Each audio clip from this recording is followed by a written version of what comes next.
Tremembé, um nome que, para muitos brasileiros, evoca curiosidade, mistério e polêmica. Localizada no interior de São Paulo, a penitenciária Dr. José Augusto César Salgado ganhou fama nacional por abrigar alguns dos criminosos mais conhecidos do país. Foi lá que figuras como Suzane von Richthofen, Elise Matsunaga e Ana Carolina Jatobá cumpriram pena após casos que chocaram o Brasil. Em 2025, essa história voltou aos holofotes com a estreia da série Tremembé, produção brasileira original do Prime Video, que mergulha nos bastidores do chamado Presídio dos Famosos. Com um elenco de peso, a série combina drama, suspense e realidade, explorando não apenas os crimes que levaram essas mulheres à prisão, mas também a convivência entre elas dentro de um ambiente de tensão, julgamento e sobrevivência. Inscreva-se no canal, deixe seu gostei e vamos entender mais sobre esses casos. Tremembé rapidamente se tornou uma das séries mais comentadas do ano. Não apenas por seu enredo intenso, mas por tocar em um tema sensível: a transformação de tragédias reais em entretenimento. A produção provocou debates sobre limites éticos, curiosidade pública e a maneira como o sistema carcerário feminino é retratado na mídia. Mas antes de entender o impacto da série, é necessário compreender o que é Tremembé, o lugar real que inspirou tudo isso.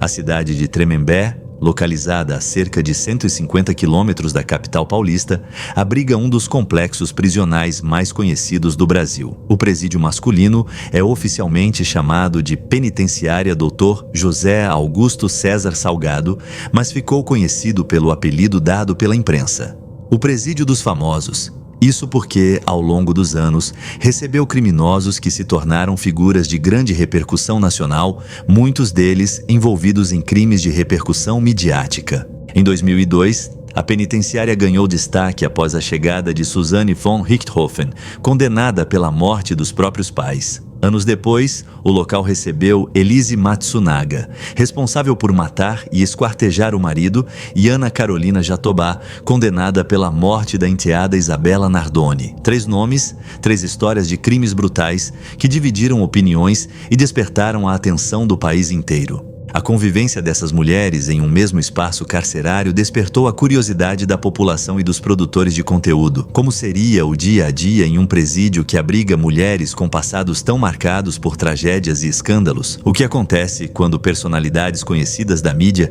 se tornam apenas mais uma entre dezenas de detentas? Essas perguntas inspiraram a criação de Tremembé, a série que mistura fatos reais e ficção para reconstituir um ambiente carregado de tensão e segredos. Dirigida por Maurício Essa, a mesma mente criativa por trás dos filmes sobre o caso Richthofen, A Menina que Matou os Pais e O Menino que Matou Meus Pais, a série Tremembé aprofunda a perspectiva das personagens dentro da prisão. O elenco principal traz Marina Rui Barbosa no papel de Suzane von Richthofen, Carol Garcia interpretando Elise Matsunaga e Bianca Comparato como Ana Carolina Jatobá. A narrativa mostra o encontro dessas mulheres em Tremembé, retratando como elas lidam com a culpa, a fama, o arrependimento e, acima de tudo, a convivência forçada sob o olhar de outras presas e da sociedade. Com 5 episódios, a série equilibra momentos de tensão psicológica e drama humano, sem deixar de lado o olhar crítico sobre o sistema prisional brasileiro. Em cada capítulo, o público é levado a refletir sobre os limites entre justiça, punição e espetáculo. Embora dramatizada, a série Tremembé se baseia em histórias reais, e é isso que a torna ainda mais impactante. Cada uma das personagens tem origem em crimes que, à sua época, paralisaram o país. Casos cercados de horror, julgamentos midiáticos e curiosidade popular. Para entender a força da série, é preciso revisitar esses acontecimentos e compreender quem são as mulheres que inspiraram essa produção. E é isso que faremos a partir de agora. Mergulhar nas histórias reais de Suzane von Richthofen, Elise Matsunaga e Ana Carolina Jatobá, os rostos por trás da ficção. O caso Richthofen é, até hoje, um dos crimes mais conhecidos e debatidos da história criminal brasileira. Em outubro de 2002, o país ficou em choque ao descobrir que uma jovem de classe média alta, estudante de direito, havia participado diretamente do assassinato dos próprios pais. A frieza e a premeditação por trás do crime transformaram Susanne von Richthofen em um dos nomes mais lembrados quando se fala em criminalidade feminina no Brasil.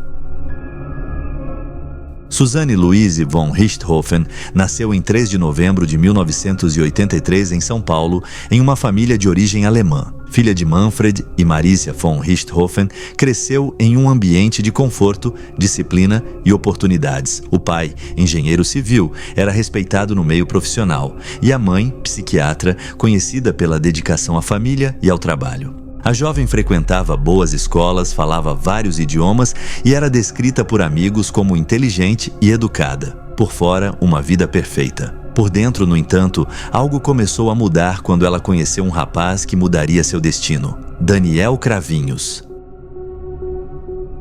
Susanne conheceu Daniel em 1999, durante um encontro entre amigos. Ele era piloto de aeromodelismo, um hobby que encantou Susanne. Logo começaram a namorar, mas o relacionamento não agradava à família Richthofen. Manfred e Marisia consideravam o rapaz de origem simples e sem perspectivas, além de desaprovarem o estilo de vida da família Cravinhos. Os pais tentaram afastar os dois, retiraram benefícios, limitaram o contato e chegaram a ameaçar cortar o apoio financeiro de Susanne. Foi então que o relacionamento começou a se tornar uma obsessão. De acordo com as investigações, Susanne passou a alimentar um ódio crescente pelos pais. Nas palavras do promotor Roberto Tardelli, ela queria eliminar os obstáculos que a separavam da vida que desejava com Daniel. Na noite de 31 de outubro de 2002, o plano foi colocado em prática. Susanne abriu a porta da casa da família no bairro do Brooklyn, em São Paulo, e permitiu a entrada de Daniel e seu irmão, Christian Cravinhos. Enquanto os pais dormiam, os irmãos subiram as escadas carregando barras de ferro. Marisia e Manfred foram espancados até a morte. Susanne, segundo os laudos e confissões posteriores, permaneceu no andar térreo, aguardando o término do crime. Depois, ela ajudou a encenar uma cena de assalto. Roubaram dinheiro, desorganizaram objetos e deixaram a casa de forma a simular um crime comum. Em seguida, Susanne e Daniel foram para um motel numa tentativa de criar um álibi. No dia seguinte, pela manhã, ela mesma chamou a polícia, aparentando desespero e choque. Mas o comportamento frio e calculado logo despertou suspeitas. A investigação revelou contradições nos depoimentos e inconsistências nas provas. Poucos dias depois, Susanne, Daniel e Christian foram presos. O julgamento aconteceu em julho de 2006, no Fórum Criminal da Barra Funda, em São Paulo. A repercussão foi gigantesca. A mídia acompanhou cada detalhe, e o país se dividiu entre o horror e a curiosidade. O Ministério Público destacou a frieza de Susanne, descrevendo-a como a mente por trás do crime. A defesa tentou argumentar que ela havia sido manipulada por Daniel, apresentando uma imagem de jovem fragilizada e influenciável. Mas o tribunal não se convenceu. Susanne foi condenada a 39 anos e 6 meses de prisão. Daniel recebeu a mesma pena. Christian foi condenado a 38 anos e 6 meses. Após o julgamento, Susanne foi transferida para o presídio feminino de Tremembé, no interior de São Paulo. Foi ali que o apelido Presídio dos Famosos começou a se consolidar. Ao lado de outras detentas de casos notórios, ela passou a cumprir pena sob o olhar atento da imprensa e da curiosidade pública. Dentro da prisão, relatos de funcionários e ex-detentas descrevem Susanne como uma pessoa disciplinada e educada que buscou manter uma rotina estável. Fez cursos, trabalhou na biblioteca e chegou a iniciar um relacionamento com outra detenta. Mas cada notícia relacionada ao seu nome voltava a gerar debate. Em 2015, após cumprir parte da pena, Susanne passou a ter direito ao regime semiaberto. Poucos anos depois, ganhou o benefício do regime aberto, passando a viver em liberdade condicional. Hoje, evita a exposição pública, mas seu nome permanece ligado a um dos crimes mais emblemáticos do país. Na produção do Prime Video, Susanne é interpretada pela atriz Marina Rui Barbosa, uma escolha que gerou polêmica antes mesmo da estreia. A caracterização busca equilibrar a imagem midiática da criminosa com a representação dramática da personagem. A série mostra a forma como Susanne tenta se adaptar à vida na prisão e as relações com outras detentas igualmente conhecidas. Sem glorificar, mas também sem julgamentos simplistas, Tremembé apresenta Suzane como um símbolo da complexidade humana, entre a culpa, a manipulação e a busca por sobrevivência dentro das grades. O caso de Richthofen não foi apenas um crime. Foi um divisor de águas na forma como o público brasileiro passou a enxergar a criminalidade feminina. Suzane representou a quebra de um estereótipo. A ideia de que o crime brutal é sempre cometido por homens ou por pessoas de classe baixa. O caso expôs contradições da sociedade e da mídia, que, ao mesmo tempo em que condenava, também alimentava a curiosidade sobre ela.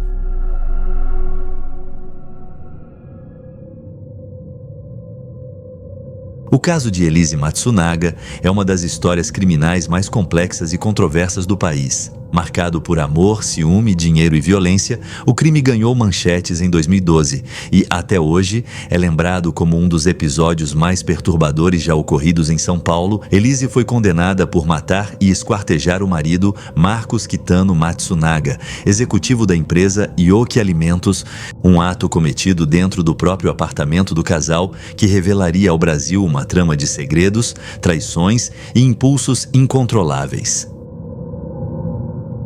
Elise Araújo Kitano Matsunaga nasceu em 29 de janeiro de 1981 em Chopinzinho, no interior do Paraná. Teve uma infância marcada por dificuldades. Aos 16 anos, deixou a casa dos pais e, sem muitas oportunidades, acabou ingressando no mercado do sexo em São Paulo, onde trabalhava como acompanhante de luxo.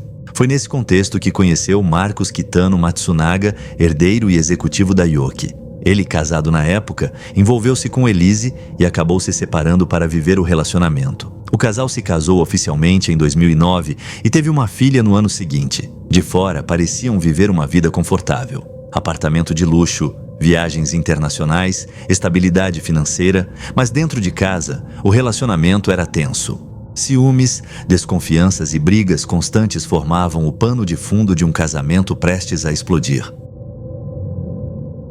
No dia 19 de maio de 2012, após uma discussão violenta no apartamento do casal, localizado na zona oeste de São Paulo, Elise matou Marcos com um tiro no rosto. A briga teria começado depois que ela descobriu uma nova traição do marido, desta vez com outra acompanhante. Em seu depoimento, Elise afirmou que Marcos havia a agredido fisicamente e que, em meio ao desespero, pegou uma arma guardada no apartamento e atirou. Mas o que chocou o país foi o que aconteceu depois. Sem saber o que fazer, Elise esquartejou o corpo do marido com uma faca de açougueiro e uma serra elétrica, guardando as partes em sacos plásticos. Em seguida, espalhou os pedaços do corpo em diferentes locais, às margens de uma estrada na região de Cotia, Grande São Paulo. No dia 20 de maio, a família notou o desaparecimento de Marcos e comunicou à polícia. Poucos dias depois, partes do corpo foram encontradas. A investigação avançou rapidamente.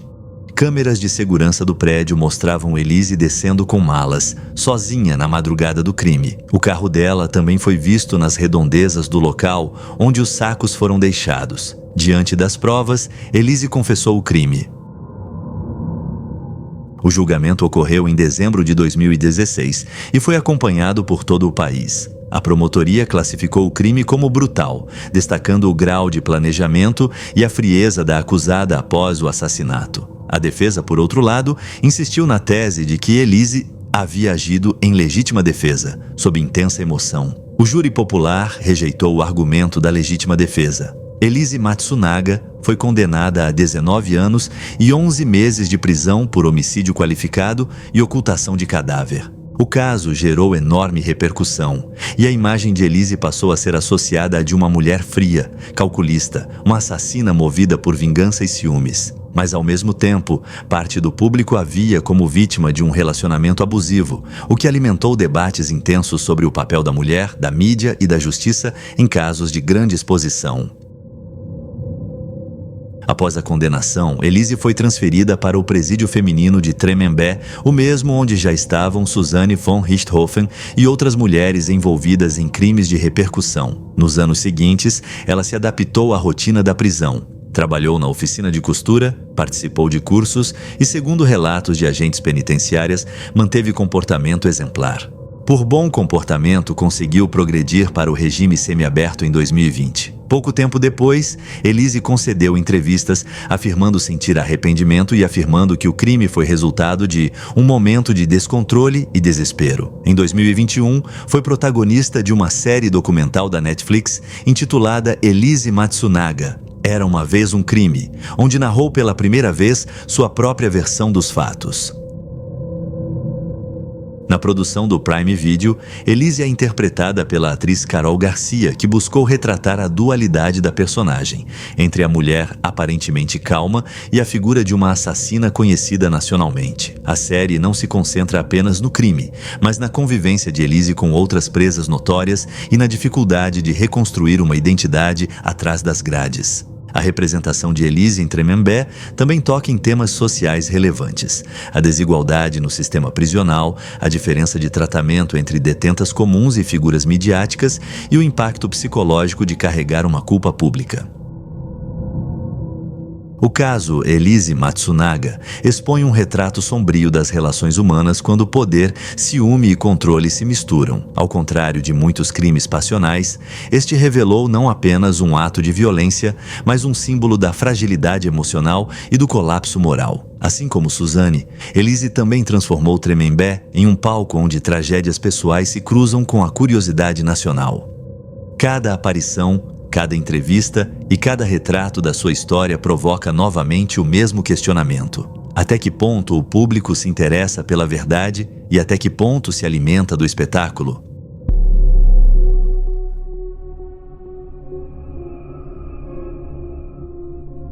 Na noite de 29 de março de 2008, o Brasil parou diante de uma tragédia que chocou até mesmo os mais acostumados com casos de violência. A morte da menina Isabela Nardoni, de apenas 5 anos, tornou-se um dos episódios mais tristes e emblemáticos da história criminal do país. O crime aconteceu em um apartamento de classe média na zona norte de São Paulo e teve como principais suspeitos o próprio pai da menina, Alexandre Nardoni, e sua madrasta, Ana Carolina Jatobá. O caso mobilizou a opinião pública, emocionou milhões de pessoas e revelou de forma brutal a vulnerabilidade da infância dentro das próprias famílias. Anos depois, o nome Ana Jatobá passaria a integrar a lista de detentas mais conhecidas do presídio de Tremembé, ao lado de Suzane von Richthofen e Elise Matsunaga.